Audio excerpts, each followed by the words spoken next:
Ah, si c'est pour le Seigneur que tu le fais, est-ce que tu peux encore mieux le faire, mieux le faire, mieux le faire? Alléluia. Seigneur, c'est pour toi que nous sommes là. C'est pour toi que nous sommes rassemblés en ce lieu. Que les rassemblements des nations soient pour toi. Ta parole déclare que ta jeunesse vient à toi comme une rosée. Et Seigneur, tu permets à ta jeunesse d'être là, de se rassembler en ce lieu. Père, oh, nous t'adorons, nous te célébrons. Il y a quelques années, personne n'aurait imaginé que ce genre de rassemblement était possible. Mais Seigneur, tu pourras faire du bien à quelqu'un, Seigneur. Et nous voulons, Seigneur, non pas juste des émotions, non pas juste des sentiments, non. Mais nous voulons ta présence. Est-ce que quelqu'un veut élever sa voix par l'esprit ou par l'intelligence? Et Seigneur, nous désirons ta présence. Ah, Seigneur, c'est toi que nous voulons. Ce que je veux, ce que je veux. Oh, rien ne vaut, rien ne vaut, rien ne vaut, rien ne vaut. Seigneur, rien ne vaut ta présence. Rien ne vaut d'être avec toi. Rien ne vaut d'être dans ta présence. Rien ne vaut d'être avec toi. Rien ne vaut de souper avec toi. Oh, oui, rien ne vaut ta présence. Seigneur, c'est toi que nous désirons. C'est toi que nous recherchons. C'est ta présence que nous recherchons. Parce que si tu n'es pas là, ce n'est pas la peine de parler. Si tu n'es pas là, ce n'est pas la peine de chanter. Si tu n'es pas là, ce n'est pas la peine de prier. Si tu n'es pas là, alors Seigneur, nous te supplions. Ce que je veux, oh, rien ne vaut, rien ne vaut ta présence. Ce que je veux, c'est t'adorer. Oh, rien ne vaut ta présence. Ce que je veux, c'est être avec toi. Seigneur, rien n'est plus précieux que ta présence. Rien n'est plus précieux. Rien n'est plus précieux que toi. Rien n'est plus précieux. Oh, rien ne vaut. Rien ne vaut. Ce que je veux. Ce que je veux. Oh, rien ne vaut que ta présence. Ce que je veux, c'est t'adorer. Oh, oh, oh. Oh, est-ce qu'on peut le dire ensemble? Oh, oh, oh, oh, oh, oh.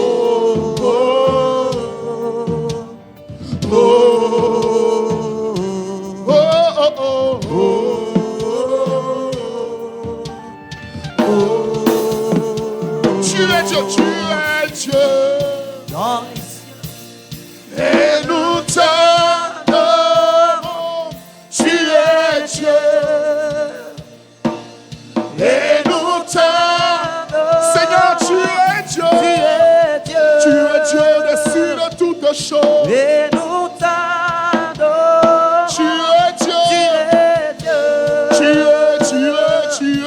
Et nous t'adorons, tu es Dieu. Et nous t'adorons, Tu es Dieu. Et nous t'acclamons. Et nous t'acclamons, Tu es Dieu. Et nous t'acclamons, Tu es Dieu. Et nous t'acclamons. Et nous t'acclamons, Tu es Dieu. C'est toi qui es Dieu. C'est toi qui es Dieu. C'est toi qui es Dieu. Tu es Dieu. Tu es. Et nous t'acclamons, Tu es Dieu. Rien ne peut se comparer à toi. Tout honneur à sa majesté. Tu es. Et nous t'acclamons, Tu es Dieu. Et nous t'adorons. Tu es Dieu. Est-ce qu'on peut le dire tous ensemble? Et nous t'adorons. Les mains levées. Et nous t'adorons. Tu es Dieu. Oh, les jeunes de cette nation veulent dire que c'est toi le seul vrai Dieu. Il n'y a pas d'autre Dieu comme toi. Nul ne peut se comparer à toi. Tu es Dieu, tu es élevé. Tu es notre Père, tu es notre abri, tu es notre appui, tu es notre retraite. Tu es notre Père d'amour, notre Père de grâce. Oh! Tu es Dieu. Et nous t'adorons. Et nous t'adorons. Seigneur, tu es Dieu. Seigneur, tu es Dieu. Tu es Dieu. Tu es Dieu. Tu es Dieu. Tu es Dieu. Et nous t'adorons.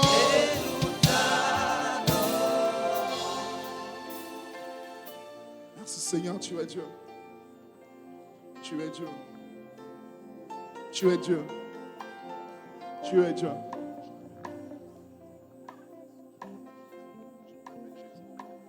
Je t'appelle Jésus, Jésus, Jésus, Jésus, Jésus, Jésus, Jésus. Pour qui tu es? Pour qui tu es? Je t'appelle. Je t'appelle Jésus. Moi je t'appelle Jésus. Jésus, Jésus, Jésus. Jésus, Jésus. Jésus, Jésus, Jésus. Pour qui tu es? Pour qui tu es? Je t'appelle. Je t'appelle Tu Jésus. es Jésus. Jésus, Jésus, Jésus, Jésus. Jésus, Jésus, Jésus. Pour qui tu es? Qui tu es? Je t'appelle Papa. Je t'appelle. Je t'appelle Papa. Tu es mon Père. Tu es notre Père. Tu es le Père qui est dans les cieux. Papa, papa, papa. Pour qui tu es? Pour qui tu es? Je t'appelle. Je t'appelle Papa. Tu es mon Papa. Tu es mon Papa. Il ne peut se comparer à toi, Papa. Oh. Papa, papa, papa. Pour qui tu es? Pour qui tu es? Moi je t'appelle. Je t'appelle Papa. Papa, papa, papa. Je t'appelle. Papa, papa, papa. Pour qui tu es? Je t'appelle Sauveur. Sauveur, Sauveur, Sauveur. Sauveur, Sauveur, Sauveur. Pour qui tu es? Je t'appelle. Parce que celui qui invoque le nom de Jésus sera sauvé. Sauveur, sauveur, sauveur. Pour qui tu Pour es? qui tu es? Moi je t'appelle. Je t'appelle Sauveur. Sauveur, sauveur, sauveur. Tu es mon sauveur. Tu es notre sauveur. Pour qui tu es? Je t'appelle Jésus. Jésus, Jésus, Jésus.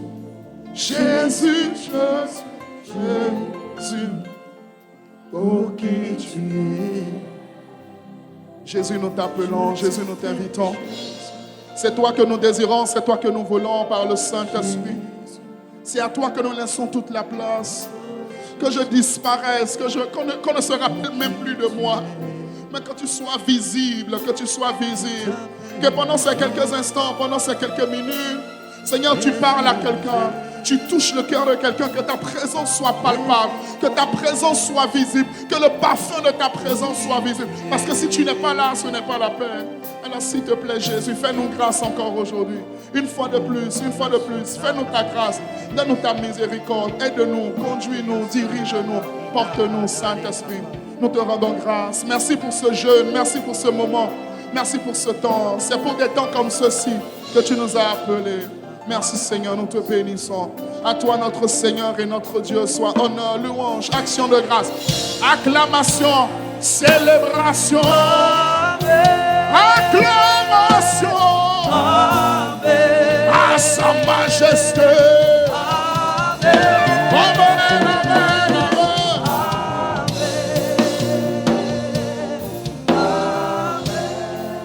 Alléluia.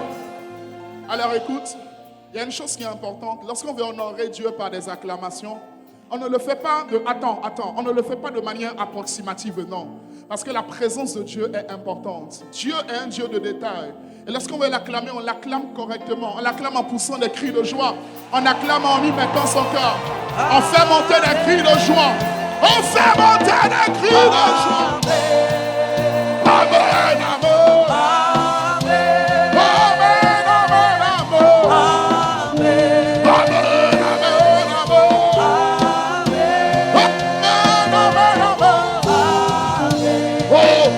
Tu es en train de l'acclamer, sa présence au monde.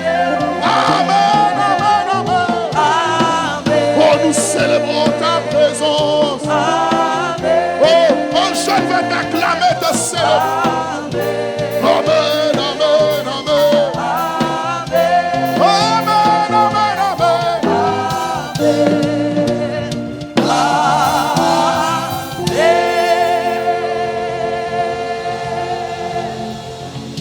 Amen. Alléluia. Alors, tu sais, moi personnellement, je viens d'une école, d'une lignée où on prend toujours le temps d'adorer avant de commencer. Et tu sais, franchement, je peux même prendre tout le temps pour adorer et simplement descendre. Alléluia. Parce que la présence de Dieu est plus importante que toute chose. Seigneur, merci parce que tu es là. Ta présence est la plus précieuse pour nous ce matin. Au nom de Jésus. Et je veux que tu m'aides à célébrer le Seigneur pour la vie de mon frère, le prophète Samuel Dalloum. Je crois qu'on peut faire mieux que ça. Amen. Nous n'acclamons pas les hommes de Dieu, non. Nous acclamons le Seigneur pour les hommes de Dieu. Amen. Alléluia. Tu sais, il y a des gens qui ont des dons. Mais il y a des gens qui sont des dons. Il y a des gens qui ont des dons, mais il y a des gens qui sont des dons. La régie, si on peut un tout petit peu m'aider avec les retours, ce serait excellent. Il y a des gens qui ont des dons, il y a des gens qui sont des dons. Le prophète Samuel n'a pas juste des dons. Il a un don pour notre génération. Il a un don. Il a un don. Il est un don. Et Amen. Merci, Régie. Il n'était pas du tout obligé de m'inviter. Et moi, je ne prends aucune invitation pour un acquis. Je ne prends aucune invitation pour une évidence. Jamais. Donc, je veux vraiment dire merci. Merci pour la main d'association. Merci d'associer notre petite personne à ce moment, à ce temps. Quelqu'un dit un bon Amen. Alléluia. Alors, vous avez les salutations de mon épouse. Amen. Qui n'a pas pu être avec nous ce matin. Amen. Si tu n'acclames pas bien pour mon épouse, je dépose le micro et je descends. Alléluia. Amen. Alléluia. On peut s'asseoir dans sa présence. Le Seigneur vous bénisse. Magnifique chorale. Amen. Après, bon, ne partez pas trop loin parce que je crois que je ne vais pas trop durer. Amen. Alors, j'aimerais nous inviter à prendre nos Bibles dans Matthieu chapitre 22. Matthieu chapitre 22.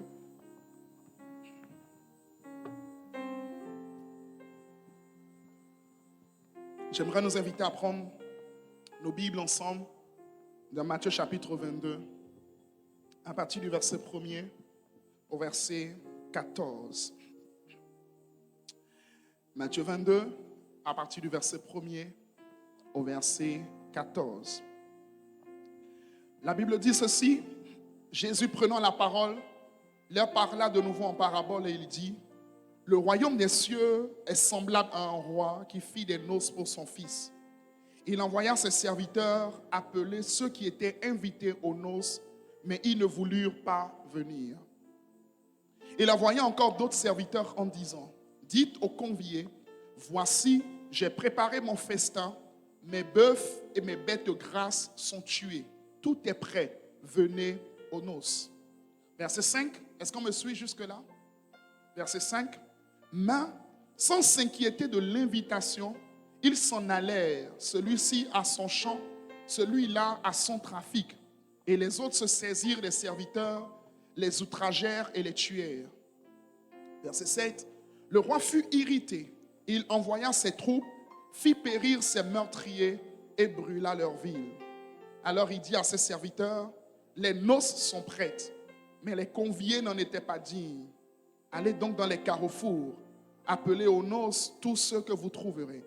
Ses serviteurs allèrent dans les chemins, rassemblèrent tous ceux qu'ils trouvèrent, méchants et bons, et la salle des noces fut pleine de convives. Verset 11, on a bientôt fini, rassure-toi. Il y a certaines personnes, quand on lit les longs passages, ça les ennuie. Je me demande comment ils font leur méditation personnelle. Il lui dit, mon ami, comment es-tu entré ici sans avoir un habit de noces? Cet homme eut la bouche fermée. Alors le roi dit aux serviteurs, liez-lui les pieds et les mains et jetez-le dans les ténèbres du dehors, où il y aura des pleurs et des grincements de dents, car il y a beaucoup d'appelés, mais peu d'élus. Il y a beaucoup d'appelés, mais peu d'élus. Que le Seigneur bénisse sa parole. Amen. Qu'il nous inspire, qu'il nous conduise au nom de Jésus. Garde ta robe pure. C'est la thématique que je dois aborder avec toi ce matin dans cette grande thématique de jeunesse, sacerdoce royal. Et à partir de ce passage, j'aimerais dire 3 choses. J'aimerais dire ensemble, du moins, j'aimerais dire ce matin 9 choses, 3 choses réparties en 3 niveaux. Et j'aimerais commencer donc par une première série de 3 choses, une première série de 3 notions à partir de ce passage. Premièrement, première chose que j'ai à cœur de te partager ce matin, c'est qu'il y a toujours une première invitation pour l'évangile. Il y a toujours une première invitation pour l'évangile. Il y a toujours un premier moment où quelqu'un rentre en contact avec la parole du Seigneur. Il y a toujours un premier moment où quelqu'un entend l'évangile de Jésus-Christ. Il y a toujours un premier moment où quelqu'un reçoit la parole, entend parler de Jésus-Christ. Cette personne-là rentre en contact avec l'évangile. Et c'est ce qu'on voit dans Matthieu chapitre 22, le verset 3. La Bible dit que le maître qui avait invité pour le repas envoya ses serviteurs appeler ceux qui étaient invités aux noces, mais ils ne voulurent pas venir. C'était la première des invitations. Donc chacun d'entre nous, à un moment donné ou à un autre, nous avons une première invitation du Seigneur. Et dans Apocalypse chapitre 3, le verset 20, la Bible dit, voici, je me tiens à la porte et je frappe. Si quelqu'un entend ma voix et ouvre la porte, j'entrerai chez lui, je souperai et lui avec moi. Et je prie qu'en ce jour, en ce jeûne des jeunes, que quelqu'un entende la voix du Seigneur pour la première fois de sa vie. Oh, je n'ai pas entendu ton amen. Que quelqu'un entende la voix du Seigneur l'appeler pour une première fois. La Bible nous parle d'un jeune qui était Samuel, qui s'appelait Samuel. Il avait l'expérience du temple et de la présence de Dieu, mais il ne connaissait pas encore la voix de Dieu. Et Dieu a dû l'appeler pour une première fois. Et Dieu l'a appelé une première fois, une deuxième fois, une troisième fois, avant que Samuel, grâce à Élie, ne puisse distinguer ce que Dieu était en train de dire. Il y a toujours une première fois où Dieu nous appelle. Il y a toujours une première fois où on entend l'évangile. Il y a toujours une première fois où nous réalisons qu'il y a un appel, qu'il y a une destinée par rapport à notre vie. Et je prie que ce jour soit une première fois pour au moins une personne en ce lieu au nom de Jésus. Je n'ai pas entendu ton amen, je n'ai pas entendu ton amen. Je prie que ce jour soit une première fois pour toi au nom de Jésus. Je prie que cette rencontre, ce jeûne des jeunes, soit une première fois. Peut-être que ce n'est pas toi, mais c'est ton voisin de devant. Je prie que ce soit une première fois pour toi au nom de Jésus. Et j'insiste sur le mot invitation. Le Seigneur nous invite, le Seigneur ne nous force pas, il nous invite. C'est une invitation. Et son invitation peut prendre plusieurs formes. Son invitation peut prendre la forme d'un message qui est prêché. Son invitation peut prendre la forme d'un rêve. Son invitation peut prendre la forme d'une vision nocturne. Il y a des gens dans la nuit, Dieu vient leur parler et Dieu leur dit, je t'appelle à faire ceci. Il y a des gens, Dieu leur parle dans la nuit, Dieu leur parle parfois par des rêves, par des visions et leur dit, voici ce que je t'attends. Voici ce que je veux de toi. Mais aussi, chers amis, l'invitation de Dieu peut venir aussi à travers des circonstances de la vie. Les circonstances de la vie. Parfois, vous êtes en train de partir, vous êtes en train de vivre votre vie tranquillement, et puis vous faites un accident. Il y a quelque chose qui se passe et vous auriez dû mourir. Mais Dieu vous garde. En réalité, à travers cela, c'était une invitation que le Seigneur était en train de vous faire. Il y a quelque chose qui arrive, vous devriez vous retrouver en prison, mais vous ne savez pas exactement comment ça se passe. Et puis vous sortez de cette situation. En réalité, c'était une invitation que le Seigneur est en train de vous faire. Le Seigneur nous invite aussi à travers les miracles. Il accomplit des miracles dans notre vie, pas juste pour qu'on puisse rendre des témoignages, mais que nous puissions lui donner notre cœur. C'était une invitation. Donc la première des choses que je dis ce matin, c'est que Dieu nous invite toujours pour une première fois. Il y a toujours un premier moment où nous entendons parler du Seigneur. Deuxième des choses que j'aimerais dire à travers ce passage, à travers cette parabole de Matthieu chapitre 22, c'est que Dieu multiplie ses invitations par amour. Dieu multiplie ses invitations par amour. Donc il y a une première fois où Dieu appelle l'homme, mais aussi il y a d'autres fois où il continue de l'appeler si et seulement si cette personne ne répond pas à ce premier appel. Avez-vous déjà eu un ami que vous avez essayé de joindre pour quelque chose de très sérieux? Vous l'appelez, il ne décroche pas son téléphone. Puisque c'est sérieux, vous l'appelez encore. Puisque c'est sérieux, puisque c'est urgent, vous l'appelez encore. Quand Dieu appelle, c'est pour l'éternité. Quand Dieu appelle, c'est pour une mission. Et puisque ce qu'il veut dire est sérieux et urgent, il appelle encore. Il appelle encore. Il appelle encore. Il appelle encore. Matthieu chapitre 22, le verset 4. La Bible dit, il envoya encore d'autres serviteurs. D'autres serviteurs. Il y avait déjà eu un premier lot de serviteurs à la première invitation. Mais il envoie encore d'autres serviteurs parce que c'est important pour lui.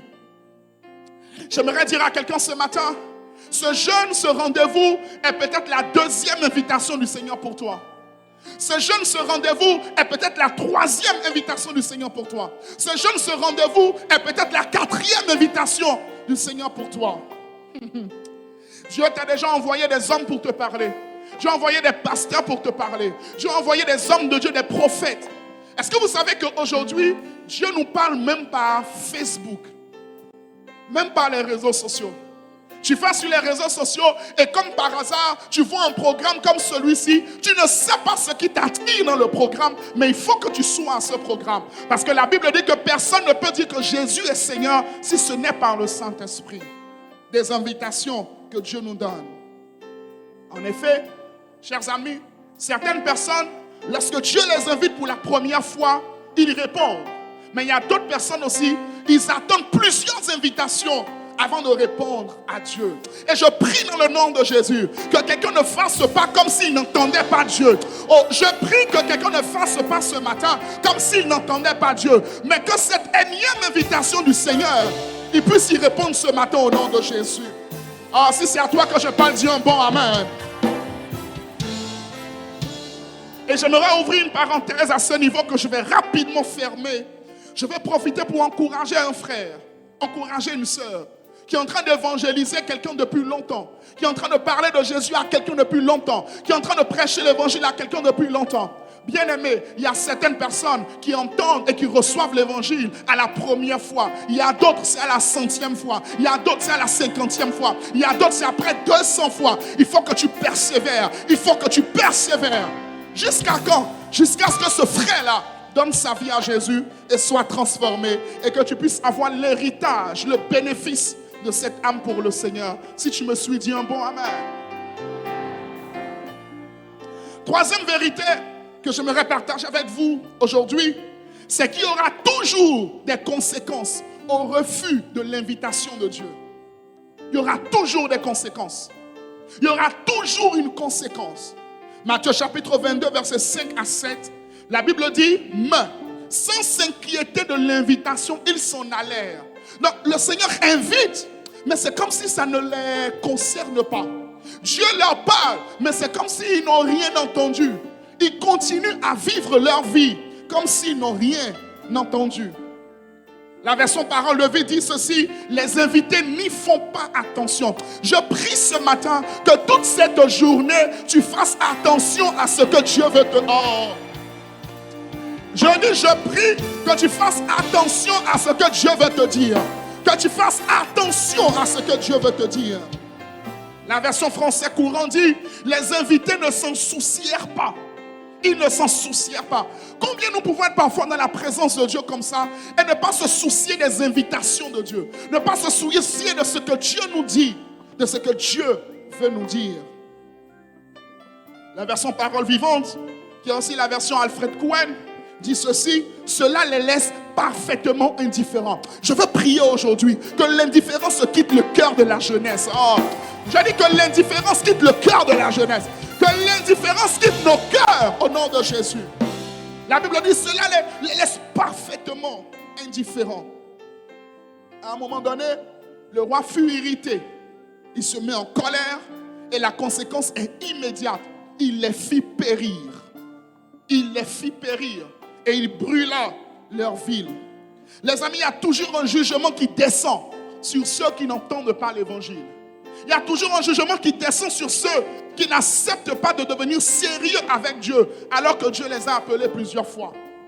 J'ai en souvenir une sœur qui était venue nous voir à l'église. Elle menait une vie malheureusement de fille de joie, de prostituée pendant longtemps. Elle est venue nous voir à l'église. Elle est venue à l'église pendant les premières semaines. On a commencé à l'accompagner, on a commencé à l'aider, on a commencé à la suivre. Et à un moment donné, elle a quitté l'église. Elle est partie. Elle est partie au bout de quelques semaines seulement. Et quelques temps plus tard, quelques semaines seulement plus tard, qu'est-ce que j'apprends? Après plusieurs années dans la prostitution, elle n'avait jamais attrapé le sida. Mais quand elle est repartie, quelques semaines après, elle a attrapé le sida automatiquement. Dieu l'avait appelée. Elle n'a pas écouté. Et un jugement est descendu. Je prie dans le nom de Jésus. Je dis, je prie dans le nom de Jésus. Aujourd'hui, que Dieu te donne la grâce d'écouter ce qu'il va te dire aujourd'hui. Oh, je dis que Dieu te donne la grâce d'écouter ce qu'il va te dire aujourd'hui. Vous savez, souvent avec les programmes, avec le prophète Samuel Daloum, il me donne souvent le ministère de Jean-Baptiste. Je prépare le chemin et ensuite, ils viennent libérer l'onction. Donc je suis en train de préparer le chemin. Dis un bon amen. Alors que ces trois vérités sont établies, ça m'amène à la deuxième partie de ce que je veux partager avec toi ce matin. Vous savez, quand les hommes refusent l'appel de Dieu, Dieu se tourne vers d'autres personnes. Il n'y a personne qui soit l'enfant préféré de Dieu. Il n'y a personne qui soit le chouchou de Dieu. Cette parabole nous montre que lorsque les hommes refusent l'appel ou l'invitation de Dieu, ils se tournent vers d'autres personnes. Matthieu chapitre 22, versets 8 à 10, on l'a lu tout à l'heure. La Bible dit, alors il dit à ses serviteurs, les noces sont prêtes, mais les conviés n'en étaient pas dignes. Allez donc dans les carrefours et appelez aux noces tous ceux que vous trouverez. Ses serviteurs allèrent dans les chemins, rassemblèrent tous ceux qu'ils trouvèrent, méchants et bons, et la salle des noces fut pleine de convives. Je prie dans le nom de Jésus que tu ne sois pas dans la catégorie des personnes que le Seigneur va remplacer. Je prie que tu ne sois pas dans la catégorie des personnes que Dieu va remplacer, mais que tu sois dans la catégorie des hommes et des femmes qui acceptent l'appel de Dieu. Et à ce niveau également, j'aimerais dire trois choses importantes que j'aimerais que vous puissiez très bien retenir, chers amis, en ce jour. Première chose, vous n'êtes peut-être pas la première personne que Jésus a appelée dans votre famille. Vous n'êtes peut-être pas la première personne que Jésus a appelée dans votre famille. C'est surprenant, n'est-ce pas? Vous n'êtes peut-être pas la première personne que Jésus a appelé dans votre famille. Plusieurs ont été appelés avant vous, mais plusieurs n'ont pas accepté le salut. Plusieurs n'ont pas accepté la main de Dieu, la main tendue de Dieu. J'aimerais dire une deuxième chose qui est très importante, et je veux que les jeunes m'écoutent correctement. Écoutez-moi très bien. Vous n'êtes peut-être pas la première personne à qui Dieu est en train de donner cette vision et cet appel, ce ministère. Ce grand ministère que tu vois là, tu n'es pas la première personne. Ce fardeau que tu ressens dans ton cœur, tu n'es pas la seule personne à l'avoir. Vous savez, parfois, souvent du moins, on a l'impression que des gens ont volé notre idée. Des gens ont volé ce que tu veux faire. Non, personne n'a volé ton idée. Vous savez, la voix de Dieu, lorsque Dieu a un projet, lorsque Dieu a un plan, il parle. Il parle. Et quand il parle, il y a plusieurs personnes qui entendent la même chose au même moment. Il y a plusieurs personnes qui entendent le même message au même moment. Et dans ces lots de personnes qui entendent le message, il y en a quelques-uns qui font comme s'ils n'ont rien entendu et ils continuent leur vie. Mais il y a une autre catégorie de personnes.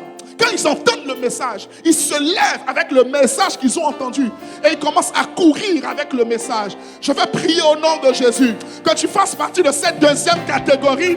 Oh, je dis que tu fasses partie de cette deuxième catégorie. Que tu fasses partie de cette deuxième catégorie. Il y a ceux qui entendent Dieu et qui prennent Dieu au sérieux. Les amis, si vous prenez Dieu au sérieux, Dieu vous prendra au sérieux. Si vous prenez la voix de Dieu au sérieux, Dieu vous prendra au sérieux. Si vous prenez la direction de Dieu au sérieux, Dieu vous prendra au sérieux. Si vous prenez le ministère au sérieux, Dieu vous prendra au sérieux. Il y a des choses que Dieu ne donne pas par grâce. Il y a des choses que Dieu ne donne pas par grâce. On commence par grâce, mais on continue avec le sérieux. On commence avec la grâce, mais on continue avec le sérieux. On continue avec la consécration. On continue avec la diligence. J'ai une question pour toi. Jusqu'à quand vas-tu faire comme si tu n'as rien entendu? Jusqu'à quand vas-tu faire comme si tu n'as rien vu? Jusqu'à quand vas-tu faire comme si tu n'as pas eu de rêve, comme si tu n'as pas eu de vision? Jusqu'à quand vas-tu faire comme si tu n'as rien entendu? Je sais que tu as entendu. Je sais qu'il t'a parlé. Je sais qu'il t'a parlé. Mais sache que tu n'es pas la première personne. Et tu n'es pas la seule personne à qui il a parlé. Bientôt, ceci est une prophétie. Bientôt, tu verras d'autres personnes faire ce que tu étais censé de faire. Bientôt. Bientôt. Bientôt. Bientôt. Et c'est là, souvent, beaucoup de personnes disent, il a volé mon idée. Il a volé mon ministère. Il a volé mon appel. Les amis, on ne vole pas les ministères. On ne vole pas les appels. On ne vole pas les entreprises. Il y a juste des hommes qui ont décidé d'obéir à Dieu. Et Dieu commence à marcher avec eux. Il y a juste des hommes. Il y a juste des hommes.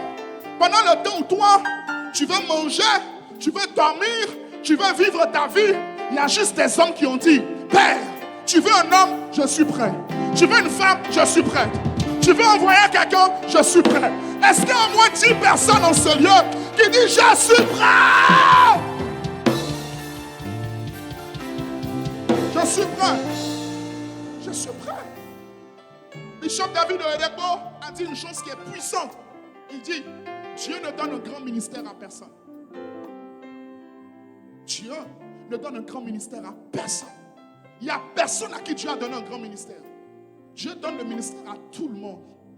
Mais chacun va jusqu'à son niveau de sérieux, jusqu'à son niveau d'engagement, jusqu'à son niveau.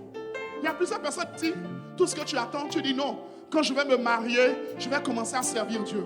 Quand je vais me marier, j'attends le mariage. Frères et sœurs, je n'ai pas attendu le mariage pour servir Dieu. Je servais Dieu et le mariage est venu me trouver dans le service de Dieu. Parce que, écoute-moi, ce que tu n'as pas appris à faire célibataire, tu ne le feras pas marier. Tu ne le feras pas marier. Le mariage ne change la vie de personne. Le mariage vient amplifier ce qui existait déjà. S'il n'y a pas un cœur qui est attaché à Dieu, le mariage ne va rien changer. Rien. Rien. Rien. Rien. Il y a ceux qui disent non, j'attends d'avoir de l'argent pour répondre à l'appel de Dieu. On ne répond pas à l'appel de Dieu avec son argent. Parce que c'est Dieu lui-même qui finance toujours son œuvre. C'est Dieu qui finance son œuvre. C'est Dieu qui finance son œuvre. Écoutez-moi, si vous avez l'argent pour faire ce que Dieu vous a demandé de faire, probablement ce n'est pas Dieu. C'est pas Dieu. C'est pas Dieu. C'est pas Dieu. C'est pas Dieu. Le Dieu que je connais, il t'amène un pas à la fois. Et un pas à la fois. Tu vas devoir commencer avec lui. Il est ta première ressource. Il est d'abord ta source. C'est lui d'abord. C'est pas l'argent d'abord. Non, je vais faire les affaires. Et ensuite, maintenant, je vais prendre l'argent des affaires et lui faire le ministère. Non, ça ne marche pas comme ça. Quand on veut commencer le ministère, on commence le ministère. Quand Dieu nous appelle, on rentre dans l'appel et on commence à faire ce qu'il nous a appelé à faire.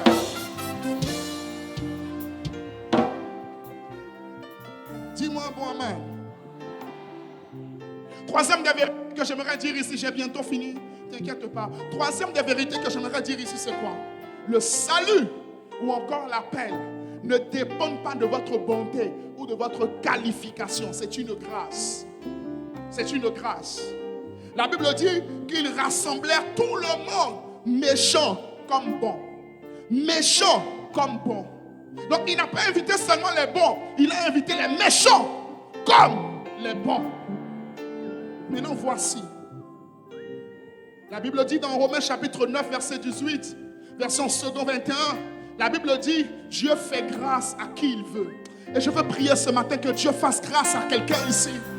Oh, je dis que Dieu fasse grâce. Que Dieu fasse grâce à quelqu'un. Et laisse-moi ouvrir une parenthèse. Est-ce que je peux? Je dis, est-ce que je peux ouvrir une parenthèse? Est-ce que je peux ouvrir une parenthèse? Il y a quelqu'un ici qui est venu en ce jour et qui se dit, je suis trop sale. Je suis trop méchant. La Bible dit, il a invité les méchants comme les bons. Les bien éduqués comme les mal éduqués. Les voleurs comme les gens de bien. Les justes comme les injustes. Les meurtriers comme les cadres. Il invite à tout le monde. Il invite tout le monde. Il invite tout le monde. Il invite tout le monde. Tout le monde. Quand Dieu veut appeler, c'est par grâce. J'aimerais avancer parce que le temps est parti. Mais notez ceci. Lorsque Dieu vous appelle, vous avez une responsabilité maintenant dès qu'il vous a appelé. Vous avez une responsabilité par rapport à l'appel. Lorsque Dieu vous appelle à sa table, dans son œuvre, pour faire son œuvre, pour accomplir ses œuvres, vous devez vous assurer de l'habit que vous portez. C'est là maintenant que je viens sur le terme sédance royale afin d'introduire et de laisser la suite de la journée au moins serviteur de Dieu. Matthieu chapitre 22, verset 11 à 14. La Bible dit, le roi entra pour voir ceux qui étaient à table. Il aperçut là un homme qui n'avait pas revêtu un habit de noces. Il lui dit, mon ami, comment es-tu rentré ici sans avoir un habit de noces? Cet homme eut la bouche fermée.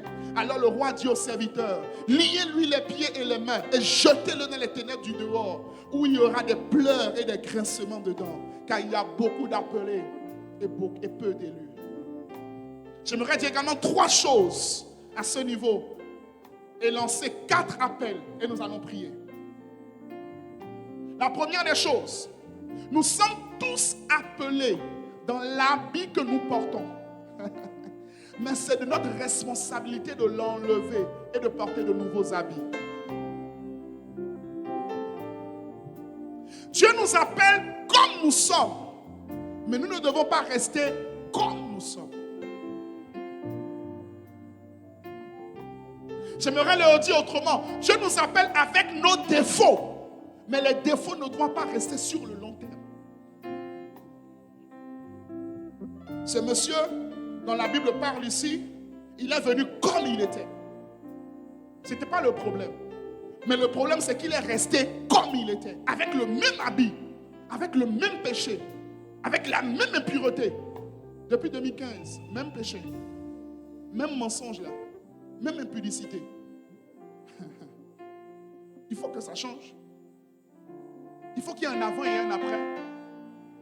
Il faut qu'on puisse témoigner que quelque chose a changé dans ta vie. Quand est-ce que le changement va commencer? Si après 3 ans dans la vie chrétienne, les fruits de ta nouvelle naissance ne sont pas visibles, on va remettre en cause ta conversion.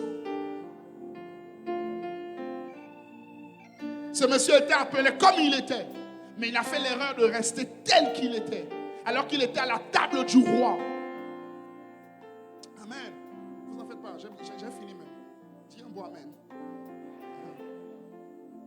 La nouvelle robe était prête, les amis, mais il n'a pas pris la nouvelle robe. Ephésiens chapitre 1 verset 7, la Bible dit, en lui nous avons la rédemption par son sang, la rémission des péchés, selon la richesse de sa grâce. En d'autres termes, lorsque je viens à Jésus, je dois accepter qu'il m'a lavé. Et je dois prendre sa robe blanche et je dois maintenant la porter. Je dois la porter. Je dois développer la conscience de la justification en Christ. Je dois prendre le temps de comprendre que le sang de Jésus m'a lavé de mes fautes. Et à partir de cet instant, je suis maintenant une nouvelle créature. Vous savez, si je peux vous donner un conseil, notez cela quelque part, chers amis. C'est peut-être la première ou peut-être la seule fois où vous me rencontrerez avant 5-10 ans peut-être. On va peut-être se revoir dans 10 ans peut-être. Mais si je peux vous donner un conseil, vous qui êtes venus ce matin, vous tous jeunes, s'il y a une chose, à mon avis, sur laquelle un jeune doit s'asseoir, s'enraciner, c'est l'identité. C'est l'identité. La vie te demandera toujours qui es-tu. Et tu dois toujours comprendre qui tu es en Christ. Parce que si tu perds ça, tu perds tout. Pas le service d'abord, l'identité. Pas le chant, l'identité. Deuxième des choses que j'aimerais dire, en comptant sur le Saint-Esprit et sur la grâce de Dieu, nous devons garder chaque jour notre robe blanche par une vie de consécration et de sanctification. Les amis, personne ne porte un habit blanc, une belle tunique blanche pour aller s'asseoir dans la boue. Personne ne porte quelque chose de beau pour aller s'asseoir dans des choses bizarres. Jamais. Jamais. Jamais. Il n'est pas normal que tu sois trouvé encore dans certaines choses. Il faut que tu gardes ta robe blanche. Il faut que tu gardes ta robe pure. Il faut que tu gardes ta vie pure. Je prie que la sanctification revienne dans l'église. Je prie que la consécration revienne dans l'église. Je prie que Dieu ramène sa crainte dans les cœurs. Pas juste des gens qui viennent à l'église, pas juste des gens qui chantent, pas juste des gens qui sont bien, non, mais des gens qui désirent que la pureté de Christ sorte d'eux, des gens qui désirent le caractère de Christ. Frère, ne te laisse pas tromper par l'onction qui se dégage lorsque tu rends ministère. Si tu vis dans le péché, ne te laisse pas tromper. L'onction peut te tromper, les grâces peuvent te tromper. Samson allait chez une prostituée, il sortait de chez une prostituée, l'Esprit du Seigneur descendait encore sur lui. C'est comme ça qu'il y a des gens qui finissent de se masturber et qui viennent garder le micro. Dieu te voit. Dieu te voit. Dieu te voit. Garde ta robe pure. Ecclésias chapitre 9, verset 8. La Bible dit qu'en tout temps, tes vêtements soient blancs et que l'huile ne manque point sur ta tête. En tout temps, je veux prier pour quelqu'un ce matin. Qu'en tout temps, tes vêtements soient blancs. En tout temps, tes vêtements soient blancs. En tout temps, tes vêtements soient blancs. En tout temps. En tout temps. En tout temps. En tout temps. Que ce soit à l'église ou à la maison, que tes vêtements soient blancs. C'est-à-dire que tu sois dans la pureté, dans la consécration. La consécration à Dieu. La dédicace à Dieu. La dédicace au cœur de Dieu. Le désir du cœur de Dieu. Et tu vois ça là, cette dimension-là, c'est pas pour les gens qui font les choses waya waya, non. Pour des gens qui sont désireux, amoureux, passionnés, qui cherchent le cœur de Dieu, qui sont capables de venir rester toute une journée et dire Seigneur, nous ne voulons que toi, nous ne désirons que toi. Seigneur, c'est toi que nous voulons, c'est toi que nous désirons. Ça, c'est comme ça qu'on arrive à manifester le cœur de Dieu. C'est pas pour les gens qui font des prières de 5 minutes, de 10 minutes, non. Ça, c'est pour des gens qui aiment demeurer dans sa présence. Parce qu'il y a des choses, tu vois, il y a des habits, tu peux plonger dans l'eau, tu peux aller sécher ça, non. Mais il y a des habits, tu as besoin de demeurer dans l'eau. Tu as besoin de demeurer dans l'eau. La présence de Dieu, c'est comme de l'eau. Quand tu viens, tu demeures dedans. Il te lave, il te purifie, il te débarrasse de tout ce qui n'honore pas son nom. Lorsque tu viens dans sa présence, lorsque tu viens dans sa présence, tu viens exposer ton cœur. Tu viens exposer ton cœur. Et tu dis, Seigneur, je te demande pardon. Parce que tout vient toujours du cœur. C'est du cœur que viennent l'impudicité. C'est du cœur que viennent les mauvaises pensées. Tout vient du cœur. Alors tu viens devant le Seigneur. Tu dis, Seigneur, moi je veux ton cœur. Je veux ta nature. Je veux ta nature à l'intérieur de moi. Je veux que Christ soit formé à l'intérieur de moi. Il faut que tu sois visible. Il faut que tu sois palpable. Père, l'orgueil là. L'orgueil que je sens là, aujourd'hui, au nom de Jésus, traite l'orgueil à l'intérieur de moi. Les pensées impures que j'ai là, Seigneur, aujourd'hui, enlève ces pensées impures. Et tu vois ça, tu ne pries pas, non, tu cries. La Bible dit quand le juste crie, l'Éternel l'entend et il le délivre de toutes ses frayeurs. Laquelle il y a certaines délivrances que tu n'expérimentes pas. C'est parce qu'il n'y a pas encore certains cris que tu as poussés dans la présence de Dieu. Les hommes et les femmes qui crient à Dieu, C'est des hommes et des femmes qui manifestent sa nature, sa personne, son autorité. Je t'assure, frère, il n'y a aucun péché qui soit trop dur. Je te parle. Je te parle. C'est un homme qui se masturbait 3 fois par jour qui te parle. 3 fois. Matin, midi, soir. Il n'y a aucun péché qui soit trop dur. Il n'y a rien qui soit trop dur. Si Dieu trouve un cœur d'adorateur, si Dieu trouve un cœur qui le désire, pas un cœur qui désire la bénédiction, non. Pas un cœur qui désire le voyage, non. Mais un cœur qui désire Dieu, la présence de Dieu, l'esprit de Dieu, la grâce de Dieu. Ça, c'est le genre de cœur sur lequel Dieu envoie son feu. Et quand le feu descend, le feu vient consumer les pensées impures. Le feu vient consumer l'orgueil. Le feu vient consumer l'impureté. Ce matin, au nom de Jésus, je vois le feu. Je vois le feu. Je vois le feu. Le feu de sa présence qui va consumer. Qui va consumer. Oh, il y a une telle onction en ce lieu. Vous êtes bénis d'être là en ce jour. Vous êtes bénis d'être là. Il y a une telle ce Dieu. J'aimerais dire une dernière chose. J'aimerais aller un tout petit peu plus loin. Les amis, dans Matthieu chapitre 22, le passage que nous avons lu tout à l'heure, le maître n'a pas reproché à la personne qui était à table de ne pas avoir un habit blanc. Non, il lui a reproché de ne pas avoir un habit de noces. Il y a beaucoup de chrétiens qui ont des habits blancs, mais qui n'ont pas l'habit de noces. Il y a beaucoup qui vivent dans la sanctification. Ça, c'est l'habit blanc. Mais ils n'ont pas l'habit de noces. Ils n'ont pas l'habit de noces. Ils n'ont pas l'habit de noces. Ils vivent dans la sanctification. Ils vivent dans la pureté. Ce sont des gens bien. Mais ils n'ont pas l'habit de noces. La robe blanche ne suffira pas. Il faudra l'habit de noces. L'habit de noces, c'est quoi? C'est l'habit de l'épouse. C'est l'habit de l'épouse de Christ. C'est l'habit de l'épouse de Christ. C'est l'habit de l'épouse. C'est la dimension de l'épouse. C'est la dimension de l'intimité avec l'époux. C'est la dimension de l'intimité avec l'époux. Et quand on rentre dans cette dimension, c'est quoi? Qu'est-ce qui caractérise un époux et une épouse? C'est la fusion du cœur. La fusion du cœur. Enfin, dans cette dimension, les fardeaux de Dieu deviennent des fardeaux. Le cœur de Dieu devient ton cœur. Ce que Dieu veut, tu veux. Ce que Dieu désire, tu désires. Apocalypse chapitre 19, versets 7 à 8, la Bible dit: réjouissons-nous et soyons dans l'allégresse. Donnons-lui gloire. Car les noces de l'agneau sont venues et son épouse s'est préparée. Je prie que Dieu trouve une épouse préparée en ce lieu. Je dis que Dieu trouve une épouse préparée en ce lieu. Il dit, et il lui a été donné. J'aurais aimé que tu aies les versets à l'écran, mais c'est pas grave.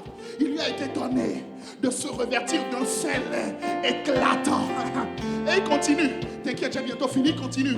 Car le fêlin, ce sont les œuvres justes des saints. Les œuvres justes des saints.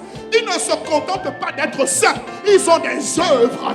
Ils ne se contentent pas de marcher dans la sanctification. Ils ont des œuvres. Où sont tes œuvres? Où sont tes œuvres? Où sont tes évangélisations? Où sont tes campagnes d'évangélisation?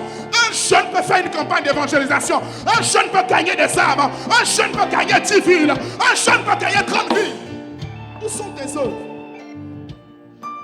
Où sont tes œuvres? Où sont tes œuvres? Le maître cherche des hommes et des femmes qui ont des œuvres. Car c'est eux qui ont l'habit de noces. Pas juste l'habit blanc, mais l'habit de noces. Oh, j'aimerais dire une chose rapidement. Est-ce que vous êtes avec moi? Est-ce que vous êtes avec moi? Juste un instant encore, j'ai fini, t'inquiète pas, j'ai fini.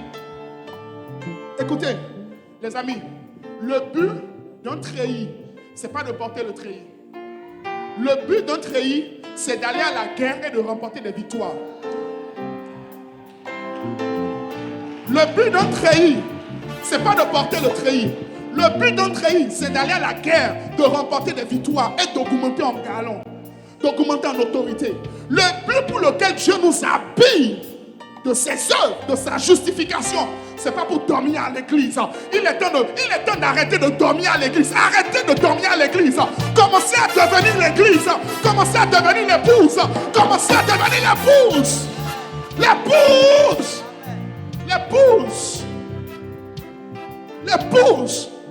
commencer à devenir l'épouse.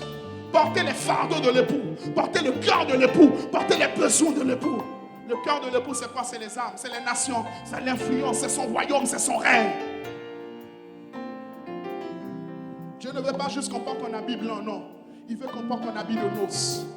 Pas juste un habit blanc. Oh, que Dieu bénisse le prophète Samuel pour ce thème. Jeunesse, sacerdoce royal. Sacerdoce. Rien qu'avec ça, on peut faire un camp. Sacerdoce. Sacerdoce veut dire sacrifice. Tu ne peux pas faire le sacerdoce si tu n'as pas la notion du sacrifice, la notion du don de soi. Que Dieu donne à l'église de cette génération la notion du sacrifice et du don de soi. J'aimerais lancer 4 appels et je vais prier pour nous. Très rapidement, premièrement, j'aimerais lancer un appel pour des personnes qui écoutent l'évangile pour la première fois. La première fois. Deuxièmement, j'aimerais lancer un appel pour des gens qui écoutent ce message ou ces paroles. Dieu t'a parlé pour une énième fois. C'est-à-dire que tu avais déjà parlé, mais ce matin, tu sens qu'il est en train de te parler. La troisième catégorie de personnes pour laquelle je me sens poussé de prier aujourd'hui, c'est ceux qui désirent que leur robe soit lavée à nouveau, soit consacrée à nouveau. Et enfin, la quatrième catégorie de personnes, c'est ceux qui, jusqu'ici, tu te contentais juste de garder ton habit blanc, mais pas désirer l'habit de noces.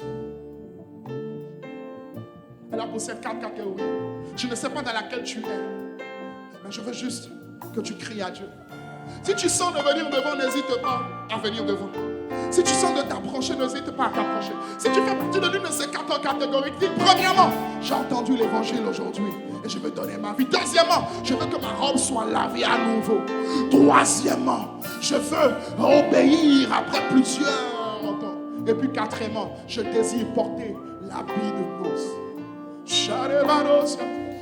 Nous ne désirons que toi. Nous ne désirons que toi. Nous ne désirons que toi. Oh, est-ce que quelqu'un veut soupirer après l'époux? Nous ne désirons que toi. Est-ce que quelqu'un veut soupirer? Nous ne désirons que toi. Papa, nous ne désirons que toi. Papa, nous ne désirons que toi. Que ce soit pour toi, un cri, un appel. Nous ne désirons que toi. Nous ne désirons que toi. Oh, tu peux te mettre à genoux là où tu es. Tu peux crier à Dieu là où tu es. Comme tu peux venir en avant. Le plus important, prends 2 minutes. Prends 2 minutes et soupire. Nous ne désirons que toi. Nous ne désirons que toi. Nous ne désirons que toi. Nous ne désirons que toi.